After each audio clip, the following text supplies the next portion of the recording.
պետք չի ինձ պաշտպանել պարոն Բագրատյանից։ Պարոն Ղազարյան, դուք էլ լռեք, կլռեք, երբ որ ասում եմ լռեք, ուրեմն պետք է լռեք։ Սա ազգային ժողովի նիստերի դահլիճն է, ձեր հայաթը չի։ Դու խելոք մնա, այդ ինչ խոսալու ձև է։ Մի հատ հլը վերջացրեք է սկանդալներ սարքելը։ Պարոն Ղազարյան, մի հատ լռեք դուք։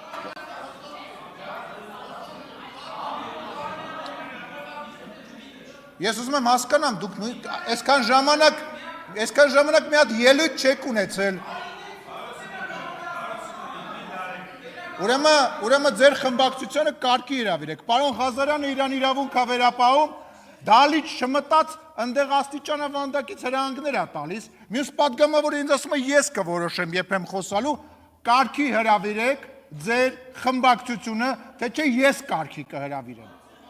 Ուրեմն կարգի հրավիրեք, ձեր ասում եմ չհամարձակվեք, մտնել ազգային ժողովի նիստերի դահլիճ, ընդե աստիճանավանդակից կարգ ու կանոն թելադրեք։ Ուրեմն ես կրկնում եմ, դա ձեզ չի վերաբերվում, ես նիստերը վարում եմ նենց, ոնց որ գտնում եմ ճիշտ, այսինքն ինչ նշանակում, դուք պետք է որոշեք, թող խառնվեն, թե չխառնվեն։ Լռեք։ Պարոն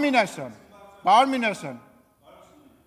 նստեք պարոն Աղազարյանն, բանակցությունների մեջ չենք մտնում, նստեք։ Սենց ֆորմատ չկա, նստեք ձեր տեղը, շարունակեք պարոն Աղազարյան։ Չեմ սկսել։